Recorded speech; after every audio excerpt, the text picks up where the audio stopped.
पूरा town zombie से भर चुका था, लेकिन एक आदमी अभी भी यहाँ शॉपिंग कर रहा था। भागते समय कहीं प्यास न लग जाए, इसलिए उसने पानी के 2 बड़े डिब्बा भी उठा लिया। फिर वो बिल चुकाने के लिए काउंटर पर गया। हालांकि वहाँ कोई नहीं था, लेकिन नियम तो नियम है। तभी उसे याद आया कि वो कैन खोलने वाला औजार लेना तो भूल ही गया। उसे एक कैन ओपनर और एक कैंची मिल गई, लेकिन तभी बाहर से अचानक एक जॉम्बी अंदर घुस आया। शायद बहुत दिनों से किसी इंसान को नहीं देखा था, इसलिए जॉम्बी ने भी आदमी की तरह सुपरमार्केट में घूमने का मन बना लिया। आदमी इतना डर गया कि उसकी सांसें थम गईं। उसे लगा कि जॉम्बी कुछ देर में चला जाएगा, लेकिन काफी देर बाद भी जॉम्बी वहीं था। उसे आदमी की गंध आ गई और वो उसी गंध की दिशा में उसे ढूंढने लगा। अगर ऐसा ही चलता रहा तो वो पकड़ा जाएगा। आदमी धीरे धीरे दरवाजे की तरफ खिसकने लगा। वो सीधे बाहर भाग सकता था, लेकिन तभी उसे जॉम्बी का डरावना रूप देखने में मजा आने लगा। जॉम्बी को ये बर्दाश्त नहीं हुआ और दोनों की आंखें 4 हो गईं। फिर वो उसकी तरफ दौड़ा।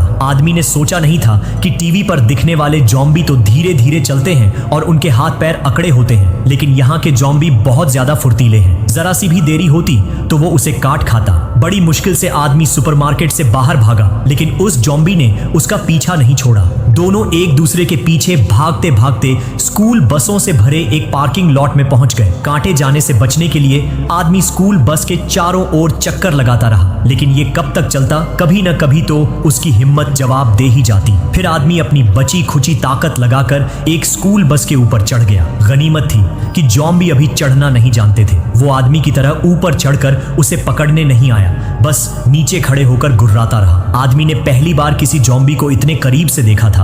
उसे यकीन नहीं हुआ कि ये चीज इतनी भयानक हो सकती है। वो धीरे धीरे बस के पिछले हिस्से की तरफ गया ताकि मौका देखकर नीचे कूद सके, लेकिन जॉम्बी लगातार उसका पीछा करता रहा और बस पर हाथ मारता रहा। उसकी आंखें बेहद खौफनाक थीं। फिर उसने एक लंबी छलांग लगाई। आदमी को एहसास हुआ कि अगर जॉम्बी को और गुस्सा आया तो वो शायद सच में ऊपर कूदकर उसे खा जाएगा। इसलिए वो नीचे बैठ गया ताकि जॉम्बी उसे देख न पाए और शायद शांत हो जाए। जब आदमी लेट गया तो जॉम्बी वाकई थोड़ा शांत हो गया। कुछ देर बाद नीचे से कोई आवाज नहीं आई। आदमी ने राहत की सांस ली, लेकिन उसे अभी भी यकीन नहीं था। उसने धीरे से करवट ली और ध्यान से नीचे देखा, लेकिन जब उसने बस के पिछले हिस्से से झांका तो ये देखकर डर गया कि जॉम्बी गया नहीं है, बल्कि घात लगाकर वहीं इंतजार कर रहा है। आदमी डर से पसीना पसीना हो गया। उसने बस के अगले हिस्से से चुपके से उतरकर भागने की सोची, लेकिन तभी आदमी डर के मारे खड़ा हो गया और बस के पिछले हिस्से की तरफ भागा। लेकिन उसे क्या पता था कि उसके इसी हरकत से जॉम्बी को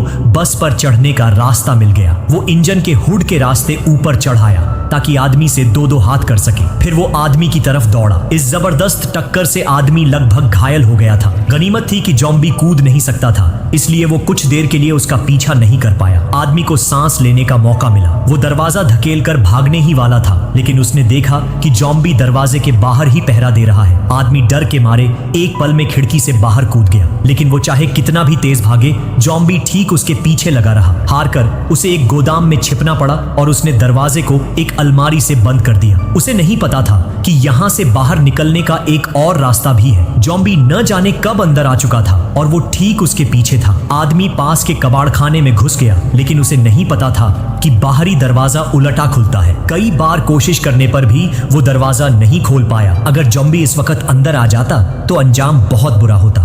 तभी आदमी की नजर दीवार पर टंगी एक कुल्हाड़ी पर पड़ी। हाथ में हथियार आते ही आदमी का आत्मविश्वास कई गुना बढ़ गया और उसने जॉम्बी से मुकाबला करने का फैसला किया। उसने पीछे से हमला करने की सोची, लेकिन अगले ही पल ये हमला कहाँ था। कुल्हाड़ी चलाने से पहले ही वो चिल्ला पड़ा। इससे जॉम्बी और भी ज्यादा भड़क गया और आदमी के पीछे पड़ गया। तभी सामने एक इंसान दिखाई दिया। आदमी ने मदद के लिए आवाज लगाई और फिर एक किताबों की दुकान में घुसकर जमीन पर लेट गया। जॉम्बी भी अंदर आ गया था। यहाँ जगह बहुत कम थी। अगर ऐसा ही चलता रहा तो जॉम्बी उसे ढूंढ निकालेगा। नाजुक वक्त पर एक गोली चलने की आवाज आई जो सीधे जॉम्बी के सिर में लगी। पता चला कि वो बाहर वाला आदमी ही था जो जॉम्बी से भिड़ गया था। यकीन नहीं होता कि इस दुनिया के खत्म होने के वक्त भी ऐसे नेक इंसान मौजूद हैं। और तो और उसका हाथ भी बहुत साफ था। कुछ ही देर में उसने जॉम्बी को ठिकाने लगा दिया। जब सब कुछ शांत हो गया तब जाकर आदमी शुक्रिया कहने के लिए बाहर आया। दुख की बात है कि जॉम्बी तो मर गया, लेकिन उस आदमी की भी जान नहीं बची। इसके बाद आदमी ने एक कटोरा उठाया। पहली बार जॉम्बी की जबरदस्त ताकत देखकर उसे लगा कि अब सबसे जरूरी काम हथियार ढूंढना है। सिर्फ इन पुरानी चीजों के भरोसे जॉम्बी की दुनिया में जिंदा रहना मुश्किल है। बिखरी हुई 3 छोटी टुकड़ियों ने मिलकर एक टीम बनाई और कुछ सामान लूटने के लिए ब्लैक मार्केट जाने की तैयारी की। टैटू वाला आदमी रोज को लेकर ब्लैक मार्केट गया और झूठ बोला कि वो सामान पहुंचाने आया है। मॉनिटर में बैठा गंजा आदमी रोज की खूबसूरती देखकर दरवाजा खोलने का बटन दबा देता है। गंजा आदमी हमेशा की तरह उनकी तलाशी लेता है, लेकिन इस बार उसकी नीयत ठीक नहीं थी। वो रोज के शरीर पर हाथ फेरता रहा। आखिर दुनिया खत्म होने पर भले ही चीजों की कमी हो, लेकिन हवस कभी खत्म नहीं होती। रोज को सौदे के तौर पर एक छोटे से अंधेरे कमरे में ले जाया गया। वहां पहले से ही एक और औरत थी जिसके कपड़े अस्त व्यस्त थे। जाहिर है ब्लैक मार्केट में ऐसे काम आम बात हो गए थे। अचानक रोज ने किसी को अपना नाम पुकारते हुए सुना।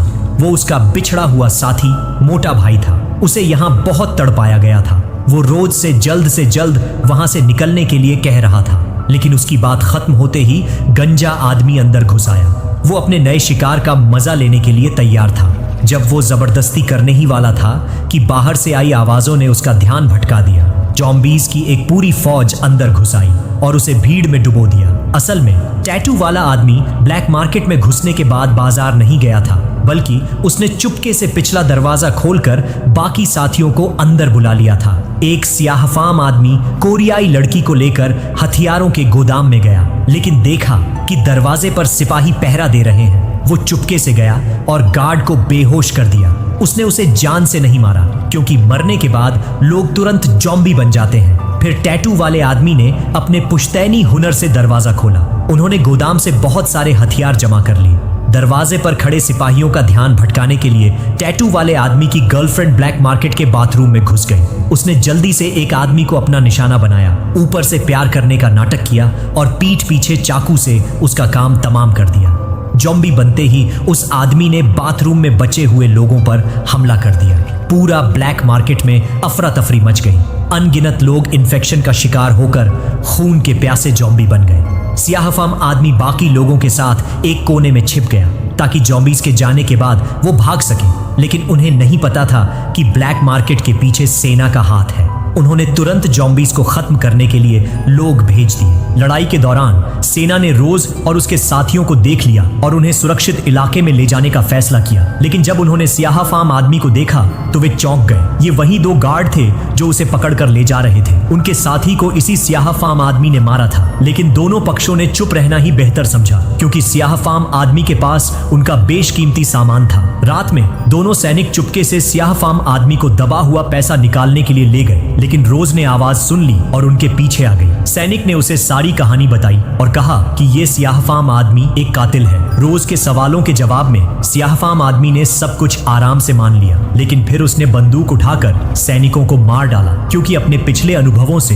रोज को लगा कि सेना से ज्यादा भरोसा उस सियाहफाम आदमी पर किया जा सकता है। इसके बाद कुछ लोग अपना सामान बांधकर सुरक्षित इलाके की ओर चल दिए, लेकिन जब वे वहां पहुंचे तो देखा कि सुरक्षित इलाका भी अब सुरक्षित नहीं रहा। अनगिनत सैनिक और नागरिक बंदूकें लिए लगातार इन्फेक्टेड लोगों पर गोलियां बरसा रहे थे। जब रोज की टीम सुरक्षित इलाके में पहुंची तो उन्हें भी लड़ाई में शामिल होना पड़ा, लेकिन उनके आने से हालात में कोई सुधार नहीं हुआ, क्योंकि मरने के बाद लोग भी जॉम्बी बन जाते थे। एक लड़की जब जॉम्बीज पर गोली चला रही थी तो उसका पति उसे रोकने के लिए सामने आ गया। अनगिनत गोलियां चारों तरफ चली। टैटू वाले आदमी की गर्लफ्रेंड को गोली लग गई। उसने मुंह से खून थूका और तुरंत बदल गई। सभी ने अपनी बंदूकें उसकी तरफ कर दी, लेकिन रोज और उसके साथी उस पर गोली नहीं चला पाए और वहां से भाग निकले। बदलने के बाद गर्लफ्रेंड ने बचे हुए लोगों पर हमला कर दिया। ज्यादा से ज्यादा लोग इन्फेक्टेड हो गए। मोटा भाई अपने साथी पर हाथ नहीं उठा सका, इसलिए उसने अपनी खास काबिलियत का इस्तेमाल किया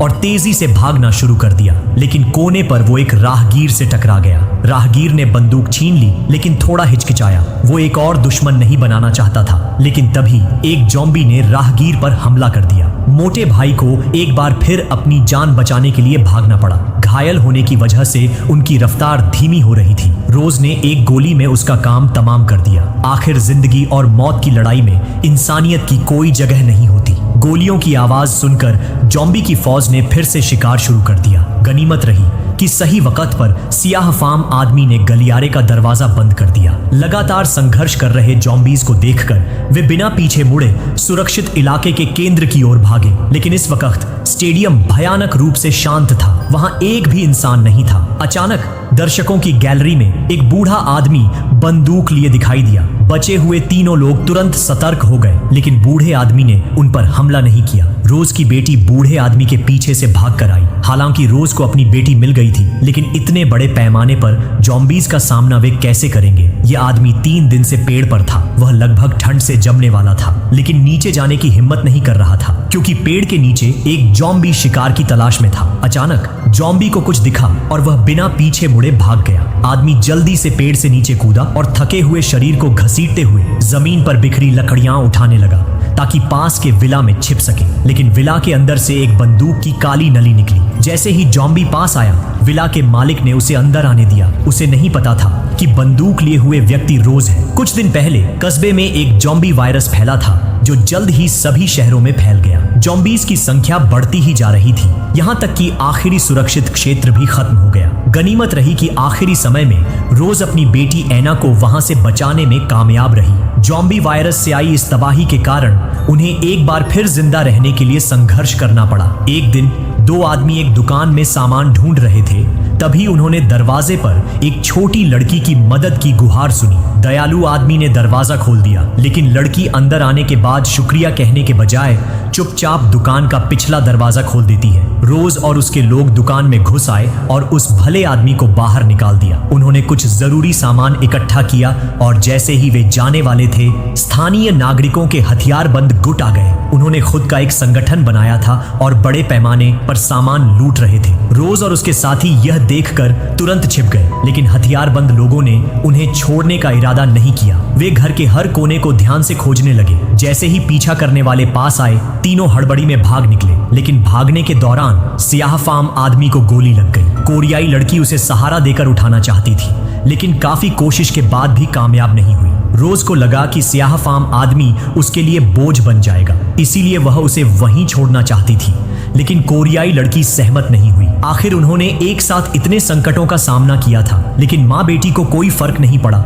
वे मुड़कर वहां से चली गईं। नागरिकों का हथियारबंद गुट अब तक पीछे आ चुका था। कोरियाई लड़की ने सियाह फाम आदमी को ढलान से नीचे धकेल दिया और खुद को हथियारबंद गुट के हवाले कर दिया। उनका लीडर रे कोरियाई लड़की से रोज का पता जानना चाहता था, लेकिन उसने मुंह नहीं खोला। वह अपने साथियों को धोखा नहीं देना चाहती थी। रे को मजबूरन उसे गाड़ी में बिठाकर पीछा जारी रखना पड़ा। रोज और उसकी बेटी शहर से बाहर भागकर एक शानदार विला में पहुंचे। जब वे अंदर छिपने की तैयारी कर रहे थे, तभी 3 दिन से भूखा एक जॉम्बी उनकी तरफ दौड़ा। रोज जल्दी से अपनी बेटी के साथ छिप गई और उसे खत्म करने के लिए स्नाइपर राइफल तान दी। जॉम्बी लगातार हिल रहा था, इसलिए पहली गोली चूक गई। आवाज सुनकर जॉम्बी ने दोनों की जगह का पता लगा लिया। जब वह उस जगह पहुंचा तो उसे वहां कोई नहीं मिला। माँ बेटी ने मौके का फायदा उठाकर एक तरफ से विला में घुसने की कोशिश की, लेकिन दरवाजा अंदर से बंद था। रोज ने जॉम्बी को मारने के लिए बंदूक उठाई, लेकिन निशाना सिर पर नहीं लगा। जॉम्बी उठकर फिर से हमला करने लगा। ऐसा लग रहा था कि माँ बेटी जॉम्बी का खाना बनने वाली है, लेकिन गनीमत रही कि आखिरी समय में दरवाजा खुल गया। जब माँ बेटी विला में घुसी तो देखा कि अंदर के लोगों ने उन पर हथियार तान रखे हैं। एक बूढ़ी औरत सिर्फ रोज का सामान लूटना चाहती थी, लेकिन हथियारबंद माँ बेटी को देखकर उसने तुरंत अपना इरादा बदल दिया। घर की मालकिन ने रोज को प्यार से अंदर बुलाया। पता चला कि ये बचे हुए लोग 2 गुटों में बटे हुए थे। एक तरफ विला के असली मालिक सैम का परिवार था और दूसरी तरफ एक बूढ़ी औरत और उसके बेटे, जिन्हें उन्होंने दया करके पनाह दी थी। लेकिन उस बूढ़ी औरत ने एहसान मानने के बजाय घर पर कब्जा कर लिया था और सैम को लगातार बाहर जाकर सामान लाने के लिए मजबूर कर रही थी। सैम की पत्नी पहले वायुसेना में थी। वह हवाई जहाज से सामान गिराने वाले पायलट को जानती थी और उसने उनसे वायरलेस पर संपर्क किया था। लेकिन थोड़ा सा खाना इतने सारे लोगों के लिए काफी नहीं था। हवाई मदद से संपर्क न हो पाने पर दुष्ट बूढ़ी औरत ने सैम को बाहर जाकर सामान खोजने के लिए भेज दिया। सैम विरोध करना चाहता था, लेकिन सामने वाले संख्या में ज्यादा थे। अपने परिवार की सुरक्षा के लिए उसे समझौता करना पड़ा। रोज और उसकी बेटी यह सब चुपचाप देख रहे थे और इसमें शामिल होने का उनका कोई इरादा नहीं था। लेकिन सैम जैसे ही दरवाजे से बाहर निकला, उसका सामना विला के बाहर बाहर पहरा दे रहे जॉम्बी से हो गया। गनीमत रही कि वह पहले से तैयार था। वह जल्दी से एक छोटी सी झोपड़ी में छिप गया और ध्यान भटकाने की तरकीब अपनाकर स्नोमोबाइल पर भाग निकला। लेकिन ज्यादा दूर नहीं जा पाया था कि सैम को एक पेड़ से बांध दिया गया। उसे घेरने वाले रे और उसके लोग थे। जिंदा रहने के लिए उसने विला और सामान के बारे में सब बता दिया। रे के लिए यह एक बड़ी खुशखबरी थी। उन्हें इस वक्त एक ठिकाने और ऊर्जा की सख्त जरूरत थी। जब वे निकलने की तैयारी कर रहे थे तभी नागरिकों के एक और हथियारबंद गुट ने उन पर हमला कर दिया। दोनों तरफ से जोरदार गोलीबारी हुई। रे के पास ज्यादा अच्छे हथियार थे, इसलिए लड़ाई एकतरफा होनी चाहिए थी। लेकिन मरने वाले लोग तुरंत जॉम्बी बनकर फिर से लड़ने लगते थे। जो एक पल पहले साथी था वही अगले पल जॉम्बी बनकर हमला कर रहा था। माहौल तुरंत अस्त व्यस्त हो गया। कोरियाई लड़की भागने की कोशिश कर रही थी लेकिन अपनी रस्सियां नहीं खोल पा रही थी। एक बदला हुआ जॉम्बी उसकी ओर रेंग रहा था। वह मरने ही वाली थी कि रे ने समय पर आकर उसकी जान बचाई। अपनी ताकत बचाने के लिए रे ने जल्दी से अपने आदमियों को पीछे हटने और विला की ओर भागने का आदेश दिया। लेकिन सैम की किस्मत इतनी अच्छी नहीं थी। उसे एक ग्रेनेड लगा और वह अधमरा हो गया। थोड़ा पानी पीने के लिए उसने विला और हवाई मदद से मिलने वाले सामान की जानकारी दूसरे हथियारबंद गुट को भी दे दी। पानी उसके होठों तक पहुंचने से पहले ही वह ज़ॉम्बी बन गया। हथियारबंद गुट ने उस पर ध्यान नहीं दिया और वे भी जल्दी से विला की ओर भागे। इस वक्त विला भी सुरक्षित नहीं था। दुष्ट बूढ़ी औरत ने एक बार फिर रोज को लकड़ी लेने के लिए बाहर जाने को कहा, लेकिन रोज ने सख्ती से मना कर दिया। बाहर एक जॉम्बी घात लगाए बैठा था और अकेले बाहर जाना मौत को दावत देने जैसा था। हथियारबंद माँ बेटी को देखकर डरपोक बूढ़ी औरत भी ज्यादा कुछ कहने की हिम्मत नहीं कर सकी, इसलिए उसने अपने बड़े बेटे को बाहर भेज दिया। बड़ा बेटा बहुत आज्ञाकारी था। बिना कुछ कहे वह झोपड़ी में गया और लकड़ियां ले आया। लेकिन लौटते समय वह गलती से गिर गया और सारी लकड़ियां जमीन पर बिखर गईं। आवाज ने पास के जॉम्बी को सचेत कर दिया। वह डर के मारे बिना पीछे मुड़े विला की ओर भागा, लेकिन उसके भाई को पता था कि उसके हाथ में लकड़ियां नहीं हैं, इसलिए उसने दरवाजा नहीं खोला। मजबूरन बड़े बेटे को जॉम्बी से बचने के लिए पास के एक पेड़ पर चढ़ना पड़ा। लकड़ियां भी नहीं मिली और सामान खोजने गया सैम भी वापस नहीं आया। बूढ़ी औरत का दूसरा बेटा बेचैन हो गया। वह लगातार सैम की पत्नी पर हवाई मदद से संपर्क करने का दबाव डाल रहा था ताकि वे जल्द से जल्द सामान भेजें, लेकिन वे चाहे कितनी भी कोशिश करें कोई जवाब नहीं आया। गुस्से में आकर दूसरे बेटे ने उसे गोली मार दी। मरने के कुछ ही समय बाद वह औरत जॉम्बी बन गई और उस पर हमला कर दिया। दूसरा बेटा यह देखकर तेजी से नीचे की ओर भागा। पूरे विला में अफरा तफरी मच गई। गनीमत रही कि रोज ने एक गोली में जॉम्बी को खत्म कर दिया, लेकिन इससे रोज को यह भी एहसास हो गया कि बूढ़ी औरत और उसका बेटा एक टाइम बम की तरह है। उन्हें जिंदा छोड़ा तो न जाने और क्या मुसीबत खड़ी करेंगे, और अब दोनों पक्षों की ताकत बराबर थी। रोज ने ताश के पत्तों से अपनी बेटी को एक इशारा दिया। दोनों ने एक साथ बंदूक उठाई और उन दोनों का काम तमाम कर दिया। लंबे समय तक भागते रहने ने रोज के दिल को बेहद कठोर बना दिया था। जब रोज लाशों को ठिकाने लगाने की तैयारी कर रही थी तभी उसने विला के बाहर मदद की पुकार सुनी। वह खिड़की के पास गई और अपनी स्नाइपर राइफल तान दी। उसने देखा कि एक आदमी को जॉम्बी दौड़ा रहा है। दोनों के बीच की दूरी कम हो रही थी कि जॉम्बी पास की लोहे की बाड़ में फंस गया। आदमी लगातार मदद के लिए चिल्ला रहा था। अचानक एक गोली चली जो सीधे जॉम्बी के सिर में लगी। आदमी शुक्रिया अदा करते हुए लड़खड़ाता हुआ विला की ओर भागा, लेकिन ज्यादा दूर जाने से पहले ही उसे भी गोली लग गई और वह जमीन पर गिर पड़ा। रोज उसे विला में घुसने नहीं दे सकती थी। आखिर इस तबाह दुनिया में सिर्फ खुद पर ही भरोसा किया जा सकता था। हालांकि जॉम्बी मारा गया था, लेकिन उनकी मुसीबतें अभी खत्म नहीं हुई थी। रे के नेतृत्व वाले हथियारबंद गुट ने विला को घेर लिया था। उन्होंने तार की बाड़ काट दी और एक तरफ से हमला करने का फैसला किया ताकि कम से कम नुकसान हो। जैसे ही कुछ लोग हमले की तैयारी में थे, उन्होंने झाड़ियों से एक चीख सुनी। 3 दिन से भूखा जॉम्बी तेजी से उनकी ओर लपका। सबको मजबूरन जवाबी फायरिंग करनी पड़ी और आखिरकार उसका अंत हो गया। गोलियों की आवाज ने रोज को सतर्क कर दिया। बेटी एना ने जवाबी हमला शुरू कर दिया। प्लान फेल हो गया। बूढ़े लेई ने एक सफेद कपड़ा निकाला और कोरियाई लड़की के हाथ में थमा दिया। उसे जोर जोर से लहराने और सरेंडर करने के नारे लगाने को कहा। बंदूक की नोक पर कोरियाई लड़की को ऐसा ही करना पड़ा।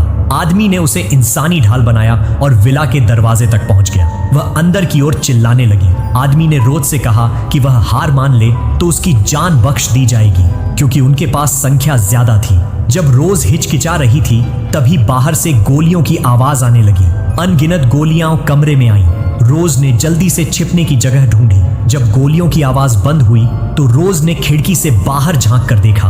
उसके साथी जॉम्बीज से लड़ने में माहिर थे और जल्दी ही उन्होंने जॉम्बीज को काबू में कर लिया। यह देखकर पास खड़ी कोरियाई लड़की डर गई। बूढ़े लेई ने यह देखकर तुरंत अपने साथी पर बंदूक तान दी। साथी ने बहुत सफाई दी, लेकिन बूढ़े लेई ने उसे मार ही डाला, क्योंकि उसे यकीन नहीं था कि वह संक्रमित है या नहीं। इसके बाद वे लोग हॉल में आए और देखा कि वहां लाशें ही लाशें हैं जो कभी भी जॉम्बी बन सकती हैं। विला अब सुरक्षित नहीं था। अचानक उन्हें दूर एक एयर ड्रॉप दिखा। वे जल्दी से सामान लेने भागे। इस बीच रोज और उसकी बेटी बाथटब में छिपी हुई थी। वे इस लड़ाई में नहीं पड़ना चाहती थी। तभी कुल्हाड़ी लिए एक आदमी अंदर घुस आया, लेकिन उसका हमला करने का कोई इरादा नहीं था। रोज ने बंदूक उठाई और गोली चलाने ही वाली थी कि वह आदमी डर के मारे तुरंत घुटनों पर बैठ गया। उसने बताया कि उसे एयरपोर्ट का रास्ता पता है और वह पायलट का दोस्त है जो रोज और उसकी बेटी को सुरक्षित जगह ले जा सकता है। विला अब सुरक्षित नहीं था, इसलिए माँ बेटी उस आदमी के साथ शहर की लड़ाई में शामिल हो गई। इस आदमी को बर्फीले मैदान में एक एयर ड्रॉप मिला। वे सब जल्दी से उसे देखने गए, क्योंकि उन्होंने 3 दिन से कुछ नहीं खाया था। लेकिन एयर ड्रॉप का बक्सा कीलों से बंद था। उनके पास सिर्फ कुछ टहनियां थी जिनसे उसे हिलाना भी मुश्किल था। जब वे बक्से को खोलने की कोशिश कर रहे थे, तभी एक सैनिक ने उन पर बंदूक तान दी। जाहिर है उसे भी एयर ड्रॉप के सामान में दिलचस्पी थी। विला की लड़ाई के बाद उनके पास गोलियां खत्म हो चुकी थी, इसलिए उन्हें हार माननी पड़ी। लेकिन वह सैनिक बुरा नहीं था। वह सब कुछ अकेले नहीं लेना चाहता था। उसने अपने बैग से एक औजार निकालकर काले आदमी को दिया और बक्सा खोलने को कहा, ताकि वे सामान बराबर बांट सकें। एयर ड्रॉप के बक्से में कुछ खाना और दवाइयां थीं जिनकी उन्हें सख्त जरूरत थी, लेकिन खाना पूरी तरह से जम गया था। सैनिक ने बताया कि यह मिलिट्री का खाना है, जिसमें बिना आग के गर्म करने वाला हीटर होता है, जो ग्रे या हरे रंग के पैकेट में मिलता है। थोड़ी देर ढूंढने पर उन्हें हीटर मिल गया, लेकिन सामान बहुत ज्यादा था। सैनिक ने सलाह दी कि पूरा बक्सा पहाड़ की चोटी पर ले चलें, क्योंकि अगर थोड़ा भी सामान बर्बाद हुआ तो भविष्य में उनकी जान जा सकती है। वे सब तुरंत मान गए, लेकिन दोनों औरतें खाना लेकर एक दूसरे को देखने लगी, जैसे कुछ साजिश रच रही हो। फिर उन्होंने एक आसान सा खींचने वाला जुगाड़ बनाया। सैनिक और छोटी वाला आदमी पीछे से बक्से को धकेल रहे थे और दोनों औरतें पहाड़ की चोटी पर खड़ी होकर रस्सी खींच रही थी। जब बक्सा चोटी पर पहुंचने ही वाला था, दोनों औरतों ने एक दूसरे को देखा और रस्सी छोड़ दी। भारी बक्सा तुरंत नीचे लुढ़क गया और पीछे वाले लोगों को भी साथ ले गया। सैनिक का सिर बक्से से कुचल गया, लेकिन उसकी जीने की इच्छा बहुत ज्यादा थी। उसने कुछ बिखरी हुई दवाइयां उठाई और आगे रेंगने लगा, लेकिन आखिर में उसकी हिम्मत जवाब दे गई। जब वह आराम करने की सोच रहा था, तभी छोटी वाला आदमी, जो अब जॉम्बी बन चुका था, उसकी ओर रेंगने लगा। यह देखकर दोनों औरतें सामान की परवाह किए बिना भाग गईं। दूसरी तरफ रोज और उसकी बेटी को बर्फीले मैदान में एक वीरान जगह मिली। उन्होंने ध्यान से तलाशी ली, लेकिन उन्हें जॉम्बी का कोई निशान नहीं मिला। जब माँ बेटी आराम करने की तैयारी कर रही थी, तभी बेटी ऐना बूढ़े काले आदमी ने एक शानदार खाना तैयार किया और उससे उसके आगे के प्लान के बारे में पूछा। बूढ़े काले आदमी ने कहा कि यहाँ खाने पीने को बहुत कुछ है, इसलिए वह नहीं जाना चाहता। लेकिन ऐना ने बेरहमी से उसका झूठ पकड़ लिया। तुम्हारा घाव बिगड़ रहा है, तुम जल्द ही मरने वाले हो, है ना? रोज ने दोनों की बहस को रोका और किचन से कुछ मीठा लेने चली गई। तभी हॉल में गोली चलने की आवाज आई। बूढ़ा काला आदमी खून से लथपथ पड़ा था। हालांकि उसने उसे बचाया था, लेकिन ऐना नहीं चाहती थी कि उसके साथ कोई ऐसा आदमी हो जो कभी भी जॉम्बी बन सकता है। रोज के डांटने पर भी ऐना शांत रही और अपनी माँ को याद दिलाया कि उन्हें एयरपोर्ट जाकर सुरक्षित जगह पर जाना है। क्या वे वाकई इतनी आसानी से जॉम्बीज से बच पाएंगे? इस आदमी को एक एयर ड्रॉप का बक्सा मिला। जब वह उसे खोलने ही वाला था कि नागरिकों के एक और हथियारबंद गुट ने उसे रोक लिया। बूढ़े लेई ने तुरंत बंदूक तान दी और अपने साथी को बक्सा खोलने का इशारा किया ताकि वे पहले कुछ खा सकें, लेकिन बक्से में हथियारों के सिवा कुछ नहीं था। दाढ़ी वाले आदमी ने हथियार बराबर बांटने का प्रस्ताव रखा, लेकिन बूढ़े लेई ने अपनी ज्यादा संख्या के दम पर मना कर दिया। दाढ़ी वाले आदमी को मजबूरन चुप रहना पड़ा, लेकिन जब वे लोग गोलियां गिन रहे थे, दाढ़ी वाले आदमी ने अचानक हमला कर दिया और बूढ़े लेई के एक आदमी को मार डाला। दोनों पक्षों का संतुलन तुरंत बिगड़ गया। दाढ़ी वाले आदमी ने बाजी पलट दी और कहा कि वह सारे हथियार ले जाएगा, लेकिन बूढ़े लेई पीछे हटने को तैयार नहीं था, चाहे जो हो जाए। जब दोनों गुट एक दूसरे पर बंदूकें ताने खड़े थे, तभी दूर से 2 जॉम्बीज आते दिखे। ये देखकर बूढ़े लेई हंस पड़ा। उसने पहले जॉम्बीज से निपटने का कोई इरादा नहीं किया और दाढ़ी वाले आदमी से बहस करता रहा, लेकिन दाढ़ी वाला आदमी इतना शांत नहीं था। जैसे ही जॉम्बीज पास आए उसने अपनी बंदूक उनकी ओर कर दी। जॉम्बीज तो गिर गए लेकिन वे बूढ़े लेई के कैदी बन गए। जब दाढ़ी वाले आदमी का भी वही हश्र होने वाला था, कोरियाई लड़की दोनों के बीच में आ गई और हथियारों का एक बैग दाढ़ी वाले आदमी को दे दिया। उसने इस जानलेवा लड़ाई को आसानी से सुलझा दिया। बूढ़े लेई ने कोरियाई लड़की की दयालुता देखकर उसके हाथ की रस्सियां खोल दी और उसे अपना साथी मान लिया। लेकिन जब वे एयरपोर्ट पहुंचे तो जॉम्बीज ने उन पर हमला कर दिया। गनीमत रही कि वे सब जल्दी से एयरपोर्ट की एक छोटी सी झोपड़ी में छिप गए। फिर बूढ़े लेई ने दरवाजे को एक मेज से बंद कर दिया ताकि जॉम्बीज का हमला रोक सके। लेकिन तभी कोने में छिपी हुई रोज ने बंदूक से उसे मार डाला। यह एक बेहतरीन चाल थी, लेकिन रोज को रोकने वाला दाढ़ी वाला आदमी था। वह बूढ़े लेई का एहसान चुकाने नहीं आया था, बल्कि उसने अपने आदमियों से उसे पिटवाया। उसे वह मंजर याद था जब उसे कुत्तों की तरह समझा गया था, लेकिन कोरियाई लड़की के साथ वह बहुत नरमी से पेश आया और उसे अपने साथ ले जाने की पेशकश की।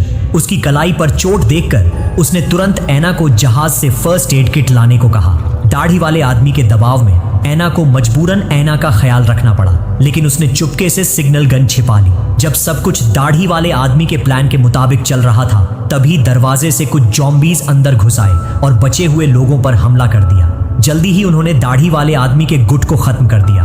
बूढ़े लेई और रोज के लोग किसी तरह बच निकले, लेकिन बूढ़े लेई ने सब पर बंदूक तान दी। इस तबाह दुनिया में ज़ॉम्बीज से ज्यादा खतरनाक इंसान का दिल है, लेकिन रोज ने उसकी एक नहीं सुनी और सीधे सिग्नल गन से बूढ़े लेई के पास खड़ी कार पर फायर कर दिया। जबरदस्त धमाके से दोनों दूर जा गिरे। रोज का पैर भी टूट गया। कोरियाई लड़की और ऐना उसे लेकर भागना चाहती थी, लेकिन रोज उन पर बोझ नहीं बनना चाहता था। उसने अपने सिर पर बंदूक रखकर उन्हें जल्दी जाने पर मजबूर कर दिया। हालांकि वह बेरहम था, लेकिन अपनी बेटी के लिए वह कुछ भी कर सकता था। मजबूर होकर वे दोनों जहाज की ओर भागे। पीछे जॉम्बीज भी तेजी से आ रहे थे। भागते समय एक औरत ने कोरियाई लड़की को गिराने की कोशिश की, लेकिन जल्द ही वे दोनों जहाज के पास पहुंच गए। लेकिन ऐना रुकी रही। कोरियाई लड़की चाहे कितना भी उसे पुकारती रही, उसने कोई जवाब नहीं दिया। फिर वह मुड़ी और जॉम्बीज से दूर भाग गई ताकि लड़की को समय मिल सके। वह जहाज पर चढ़ने में कामयाब रही और अकेली जिंदा बची।